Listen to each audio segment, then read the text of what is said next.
دعا مسلمان میں عقیدہ توحید پختہ کرتی ہے، اور دعا اس دولت کا نام ہے جو صرف مومن کے پاس ہے، کافر کے پاس نہیں۔ نبی پاک علیہ السلام نے فرمایا الدعاء صلاح المومن، دعا مومن کا ہتھیار ہے، کافر کے پاس یہ ہتھیار نہیں ہے۔ مومن جب اپنے مالک کے حضور دعا مانگتا ہے نا، دنیا میں آپ کسی سے زیادہ مانگے تو وہ ناراض ہو جاتا ہے، وہ کہتا ہے بھائی تو نے تو کام بنا لیا ہے، کل بھی دیا تھا، پرسوں بھی دیا تھا، روز روز تجھے کون دے؟ میرے نبی پاک علیہ السلام نے فرمایا جو اپنے رب سے زیادہ مانگتا ہے رب اس سے زیادہ راضی ہوتا ہے، زیادہ راضی ہوتا ہے۔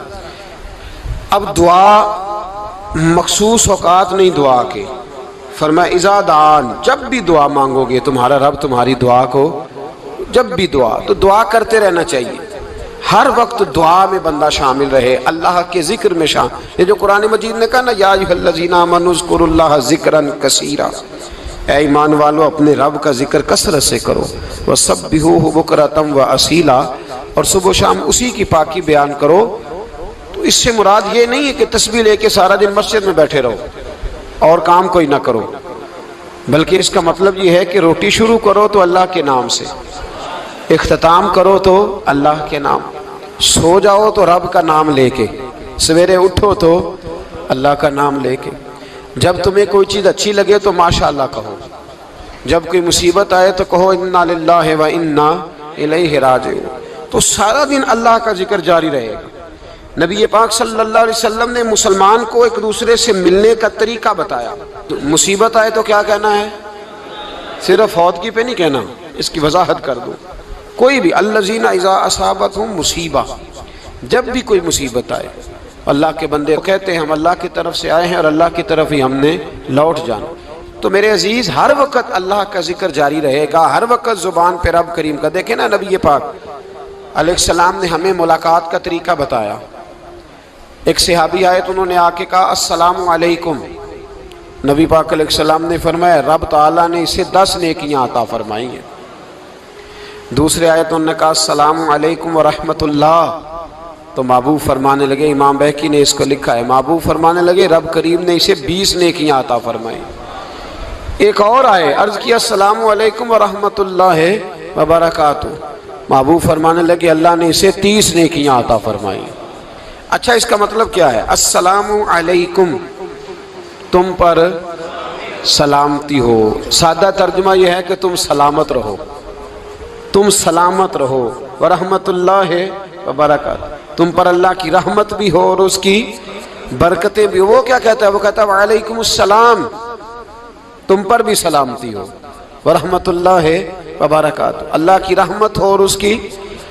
یہ جو مسنون دعائیں ہیں نا جو حضور نے ہمیں دعائیں سکھائیں ہر موقع پہ، ان کا کمال دیکھیے۔ اب ایک مسلمان نے آتے کہا السلام علیکم، اس کا مطلب کیا ہے؟ تم پر۔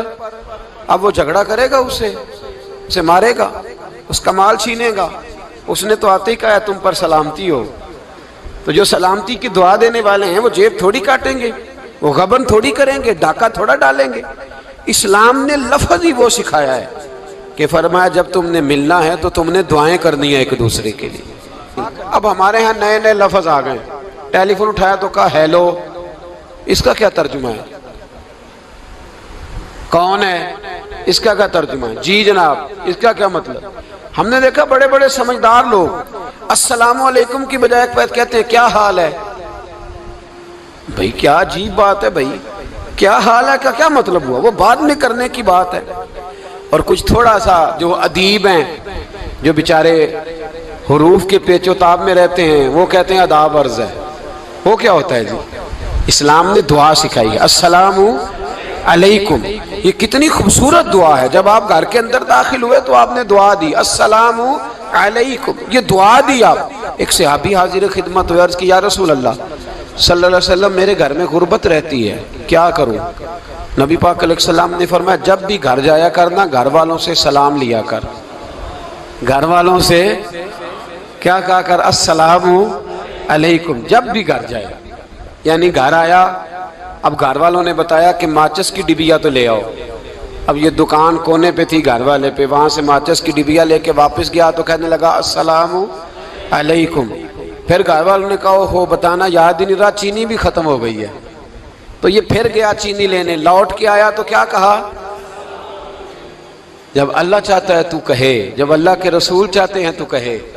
اس کا ترجمہ یہ ہے کہ تو کہہ، تو سلام لے.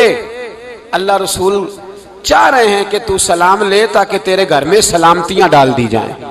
تو فرمایا سلام لینی ہے تو نے، اور ساتھ تو نے اس طرح کرنا ہے کہ 3 دفعہ سورۃ اخلاص کو پڑھنا ہے. امام قرطبی نے اس کو لکھا ہے. اس نے کہا حضور غربت بڑی ہے. غربت بڑی ہے تو کہ وظیفہ بتائیں. فرمایا جب بھی گھر جاؤ سلام لو اور 3 دفعہ سورۃ اخلاص پڑھو. وہ صحابی کہتے ہیں میں پکا ہو گیا. اب وہ کچھ دنوں کے بعد، کچھ عرصے کے بعد، کچھ مہینوں کے بعد واپس آئے تو صحابہ کرام علیہم رضوان فرماتے ہیں ہماری خواہش تھی کہ یہ کچھ بیان کرے، اب بتائے جو وظیفہ لے کے گیا تھا اس کا رزلٹ کیا نکلا. کہتے اس نے بڑی حیرت انگیز بات کی، حیرت انگیز عجیب انداز میں. کچھ لوگوں کا دل ہوتا ہے نا کہ مجھے ملے میرے پڑوسی کو نہ ملے، اور کچھ کا دل ہوتا ہے یار مجھے بھی ملا ہے اور الحمدللہ میرے پڑوسی کو ملا ہے. تو صحابی جب حاضر ہوئے تو صحابہ کہتے ہیں ہمیں تجسس تھا کہ یہ کچھ بتائیں. تو حضور نے فرمایا کیا حال ہے تیرا؟ کہا یا رسول اللہ کمال ہی ہو گئی ہے حضور، میں جب بھی گھر جاتا ہوں سلام لیتا ہوں اور 3 دفعہ سورۃ اخلاص پڑھتا ہوں. میں تو امیر ہو ہی گیا ہوں، میرے تو ہمسائے بھی امیر ہو گئے. کتنا پیارا ہے یہ جملہ، کتنا حسن ہے. اتنا اچھا لفظ کسی اور کے پاس ہے ہی نہیں جو الفاظ ہمیں ہمارے رسول نے عطا فرمایا. اس کو اپنائیے، اس کو اپنائیے. یہ الگ بات ہے کہ لوگ مطلب کے لیے سلوٹ کر لیتے ہیں بڑا سارا، لیکن مطلب کے لیے نہیں. جس کو جانے اس سے بھی سلام لیں، جس مسلمان کو نہیں جانتے اس سے بھی. تو نبی پاک نے ہمیں مسنون دعائیں سکھائیں. رات کو جب سونے لگیں اللہ کے رسول صلی اللہ علیہ وسلم نے ہمیں دعا سکھائی. حضور نے فرمایا جب سونے لگو تو مسلم شریف میں فرمایا تم نے یہ دعا پڑھنی اللہم باسمک اموت و احیا. تم نے کہنا اے اللہ میں تیرے نام پر مرتا ہوں اور تیرے نام پر جیتا ہوں. نبی پاک صلی اللہ علیہ وسلم نے ایک حدیث میں فرمایا کہ یہ جو نیند ہے نا یہ موت کی چھوٹی بہن ہے، یہ موت کا ایک حصہ ہے.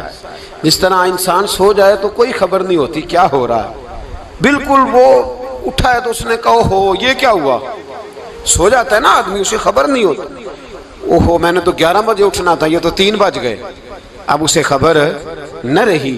سوتے ہوئے لوگ چوری کر لیتے ہیں، بلکہ اس طرح بھی ہوتا ہے کہ آدمی نے گکھڑ اترنا تھا، وہ پنڈی سے آ رہا تھا لیکن وہ سویا ہوا تھا. آنکھ تب کھلی جب کاموں کی آ گیا تھا. اب اس کا اس پر زور تو فرمایا کیا پتا اب تو کھل گئی کاموں کی، جا کے لاہور جا کے کسی جگہ پہنچ کے تو یہ بھی ممکن ہے کہ کھلے ہی نہ، نیند ہی موت کا سبب بن جائے. تو تو کہہ کے سو کہ یا اللہ تیرے نام پہ سو رہا ہوں.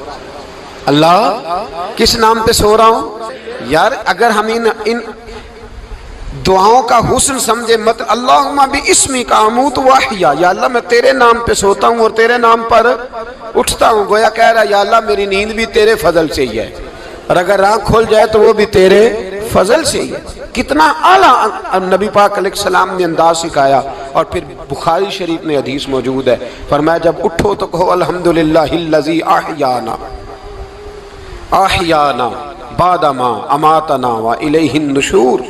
فرمایا جب تم سو کے اٹھو تو پھر کہو اے اللہ ساری تعریفیں تیرے لیے، تمام تعریفیں جس نے ہمیں موت کے بعد حیات دی. موت کے بعد فرمایا احیانا بعد ما اماتنا، ہمیں مرنے کے بعد گویا اللہ کا شکر ادا کر کے آنکھ کھل گئی. دیکھیں کس طرح اسلام مسلمان کو اللہ کے ساتھ جوڑتا ہے. فرمایا شکر کر، آنکھ کھل گئی. کہ یا اللہ تیرا شکر ہے تو نے موت کے بعد ہمیں دوبارہ حیات عطا فرمائی، یہ شکر ادا کرو. گویا تم یہ نہ کہنا کہ میں اٹھ گیا ہوں تو میرا کمال ہے، یہ نہ سمجھنا میں اٹھ گیا ہوں تو میں بڑا پابند ہوں، جب میں ارادہ کر لوں کہ میں نے 11 بجے اٹھنا ہے تو پھر میں اٹھ جاتا ہوں. یہ نہ کہنا کہ یہ الارم بڑا اچھا ہے، یہ مجھے اٹھا لیتا ہے. ذہن کے اندر خیال کر کہ نیند تو موت کی طرح تھی، یہ جو میں اٹھ گیا ہوں تو اپنے رب کے فضل سے اٹھا ہوں. جو میں اٹھ گیا ہوں، جو ابھی اٹھے ہیں وہ تو بول دینا کم از کم کہ میں اپنے رب کے فضل سے اٹھ گیا. تو دعا سکھائی. پھر دیکھیے نبی پاک صلی اللہ علیہ وسلم نے فرمایا جب تم بیت الخلاء میں جاتے ہو نا، واش روم میں جاتے ہو، تو گندی چیزیں ہوتی ہیں وہاں، شیطان ہوتے ہیں، جنات ہوتے ہیں، یہ گندگی پہ ہوتے ہیں۔ جب تم واش روم جاؤ، بیت الخلا جائے، تب بھی دعا مانگو۔ کیا دعا مانگو؟ وہ دعا بھی نبی پاک صلی اللہ علیہ وسلم نے ہمیں تعلیم فرمائی اور بخاری میں ہے، کہا پڑھا کرو اللہم انی اعوذ بک من الخبث والخبائث۔ کہو اے اللہ ناپاک چیزوں سے میں تیری پناہ مانگتا ہوں، وہ نر ہوں یا مادہ ہوں۔ اللہ میں تیری پناہ مانگتا ہوں۔ واش روم کے اندر بہت ساری بری چیزیں ہوتی ہیں، جوان میری بات پر توجہ فرمائیں، وہاں بہت ساری گندی چیزیں ہوتی ہیں۔ انسان کئی دفعہ واش روم میں جاتا ہے، اسے وسوسے زیادہ آتے ہیں، یہ نوٹ کریں میری بات کو۔ اصل میں نا ہم بات ڈھونڈ رہے ہیں علاج اپنی بیماریوں کا، حالانکہ علاج تو سارا مدینے والے رسول کے پاس موجود ہے، محبوب کے پاس ساری دوائیاں ہیں۔ تو نبی پاک علیہ السلام دیکھیں نا، انسان واش روم میں جاتا ہے اسے وسوسے آتے، برے خیالات آتے، وہ گناہ کی طرف کئی دفعہ مائل ہوتا ہے، تو کہا تو دعا پڑھ کے جا، اللہم انی اعوذ بکا، یا اللہ میں تیری پناہ مانگتا ہوں، من الخبث والخبائث، ہر خبیث اور بری چیز سے میں تیری پناہ مانگتا ہوں، وہ نر ہو یا یار کتنا عظیم دین ہے، کتنا عظیم میرے مصطفیٰ کریم کا وہ والا دین ہے۔ اصل میں اللہ کرے بی اے پاس بچے کو بیت الخلا کی دعا بھی یاد ہو جائے، ایسے یاد ہو جائے، اور اس کے ماں باپ سمجھ لیں کہ جوان ہو گیا ہے، اب ہو سکتا ہے اس کی طرف شیطان حملہ زیادہ کرے، اسے خراب کرنے کی کوشش کرے، تو لہٰذا اسے دعا سکھائی جائے تاکہ اس کو پہلے سے پتا ہو کہ میں نے اس بے ایمان سے بچنا کس طرح سے۔ اب آپ دیکھیے نبی پاک علیہ السلام نے ہمیں دعا سکھائی، مصنف ابن ابی شیبہ میں۔ کون سی دعا؟ واش روم سے نکلنے کی۔ اللہ اکبر، بڑی زبردست دعا ہے، بڑی زبردست۔ آپ یقین کریں اس ایک ایک دعا پر ایک ایک پورا بیان ہو سکتا ہے، ایک ایک۔ یہ اس لیے نہیں میں کہہ رہا کہ میں کوئی عالم فاضل آدمی ہوں، آپ کہیں گے کہ بتا رہے ہیں میں بڑا پڑھا لکھا ہوں، صرف یہ عرض کر رہا ہوں کہ اس کے فوائد پر، ثمرات پر جو اللہ تبارک و تعالی امت کو دیتا ہے، ان دعاؤں کی جو فضیلت حدیثوں میں آئی، اور پھر جو اس کے فوائد ہے، اگر اس پر بات کروں تو ایک دعا تقاضا کرتی ہے کہ اس پر پورا ایک لیکچر ہونا چاہیے۔ دیکھیے آپ واش روم سے نکلے، دعا کیا ہے؟ دعا کے لفظ کے الحمدللہ الذی، ایک حدیث میں لفظ ہے غفرانک، غفرانک، اے اللہ میں تجھ سے بخشش چاہتا ہوں۔ اور جو مشہور اور معروف ہے مصنف ابن ابی شیبہ کی روایت، فرمایا الحمدللہ الذی اذھب عنی العذاب وعافانی، فرمایا اے اللہ تیرا شکر ہے، واش روم سے نکلا ہے تو کہہ رہا ہے یا اللہ تیرا شکر ہے تو نے مجھ سے اذیت دور کی، وعافانی، اور تو نے مجھے عافیت عطا کر دی، اذیت دور کر دی اور عافیت۔ بولیے واش روم سے نکلا ہے تو کیا کہتا ہے؟ یا اللہ تیرا شکر ہے تو نے مجھ سے اذیت دور کر دی اور مجھے عافیت۔ ڈاکٹر حکیم ہومیوپیتھک ایک چیز پر متفق کم ہوتے ہیں، پتہ ہے نا آپ کو، لیکن اس بات پر سب کا اتفاق ہے کہ اگر کسی کو قبض ہو جائے نا تو شاید 70 یا 72 بیماریاں لگ جاتی ہیں اس کو۔ اور جب آدمی کو قبض ہوتی ہے نا، پیٹ کے اندر فضلہ جم جاتا ہے، خارج نہیں ہوتا، اس کو اعصاب کی بیماری ہوتی ہے، اس کے ذہن پر اثر ہوتا ہے اس چیز کا۔ آپ یہ مت سمجھیں کہ کھانا کھانا یہ کمال ہے، اللہ نے یہ بھی نعمت بنائی ہے کہ کھانا جب خارج ہوتا ہے تو وہ بھی اللہ کا بہت بڑا احسان ہے۔ تو فرمایا تو سمجھا ہی نہیں، اگر تجھے قبض ہو جاتی، تیرے پیٹ کے اندر وہ چیز جم جاتی، تیرے لیے کتنی تکلیف کا باعث تھی۔ ان لوگوں سے پوچھئے جو اس کے بیمار ہیں، اس کے مریض ہیں، وہ کتنی تکلیف میں رہتے ہیں، سر میں درد ہوتا ہے، سر چکراتے ہیں۔ ایک بہت بڑا روڈ ایکسیڈنٹ ہوا تو ڈرائیور سے لوگوں نے پوچھا کہ مسئلہ کیا ہے، تو کہنے لگا میں قبض کا مریض ہوں، تو میں کھانا کھا لیتا ہوں تو میرے ذہن پر وہ اس قدر زیادہ گیس کا غلبہ ہوتا ہے کہ میں سخت تکلیف میں ہوں۔ نبی پاک علیہ السلام نے ہمیں سمجھایا اور بتایا کہ سمجھ لو یارو، کھانا کھانے کی نعمت تو اللہ نے تمہیں عطا فرمائی ہے، لیکن کھانا کھانے کے بعد اس کا اخراج بھی اللہ کی بہت بڑی نعمت ہے، تو اللہ کا شکر ادا کرو۔ پھر جب آپ گھر سے نکلیں گے تو بھی اس کی دعا ارشاد فرمائی، بسم اللہ توکلت علی اللہ، اللہ کے نام سے گھر سے نکلتا ہوں اور میں نے بھروسہ بھی اللہ کے نام پہ کیا۔ جب گھر سے نکلیں تو کس کے نام پہ بھروسہ کریں؟ بولیے۔ حضرت رابعہ بصریہ رحمت اللہ علیہا آپ تشریف لے گئیں حج کرنے، جس دن واپس آئیں اپنا اونٹ کہہ گئی جاتی دفعہ، کہنے لگی اللہ میں تیرے حوالے کر کے جا رہی ہوں، اور بسم اللہ توکلت علی اللہ، بھروسہ بھی تیری ذات پہ۔ جس دن واپس آئی نا اسی دن کسی نے بتایا کہ اماں آج ہی تیرا اونٹ مر گیا ہے، تو اونٹ کے سرانے کھڑی ہو کے کہنے لگی مولا میں تو تیرے نام پہ تیرے پہ بھروسہ کر کے گئی تھی، تیرے حوالے میں تو تیرے گھر گئی تھی۔ تو لوگ کہتے ہیں اماں کے منہ سے لفظ نکلے تو اونٹ زندہ ہو کے کھڑا ہو گیا، کھڑا ہو گیا ہوں۔ تو اماں کہنے لگی نہیں تمہیں غلطی لگی ہے، مرا ہی نہیں تھا، پہلے سے ہی موجود تھا، وہ اپنی کرامت بھی نہیں ظاہر ہونے دی۔ تو بھائی گھر سے نکلیں تو کس لفظ پر کہ یا اللہ میں تیرے بھروسے پہ نکل رہا ہوں میں، اس کے دو فائدے ہوں گے، ایک تو آپ اللہ کی امان میں جا رہے ہیں، اللہ کی امان میں آ رہے ہیں، اور دوسرا جس گھر کو آپ چھوڑ کے جا رہے ہیں اسے بھی اللہ کی امان میں دے کے جائیں۔ تو کتنا لذت والی دعا ہے جو نبی کریم علیہ السلام نے ہمیں سکھائی۔ اب ذرا حدیث سنیں خوش ہو کے، دیکھیں حضور نے دعا سکھائی، فرمایا جب دیکھ لو نا کسی کو ہنستا ہوا، کیا کرتا ہوا؟ ماشاءاللہ آپ تو ہنسنے لگے۔ جب کسی کو ہنستا ہوا دیکھو تو کہا کرو اضحک اللہ سنک، یہ دعا یہ بخاری ہے، فرمایا دعا مانگا کرو جب کسی مومن کو ہنستے ہوئے دیکھو تو دعا مانگو اضحک اللہ سنک، اللہ تجھے ہنستا ہی رکھے، اللہ تجھے، بولیے، جل نہ جایا کرو کہ میں پریشان ہوں تو یہ ہنس کیوں رہا ہے، جھلا نہ کرو، بلکہ کیا کہا کرو اللہ تجھے ہنستا رکھے، اللہ تجھے۔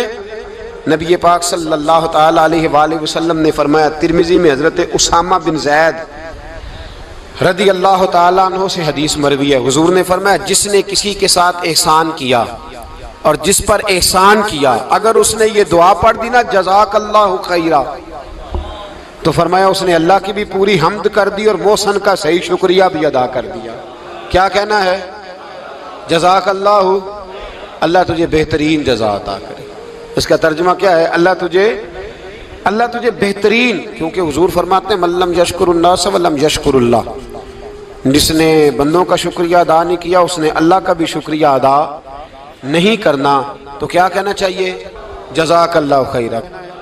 اور اگر اماں کہتی ہو بچوں کو انگریزی سکھانی ہے تو کیا کہنا ہے؟ پھر شکریہ ادا کرنے میں کیا کہنا ہے؟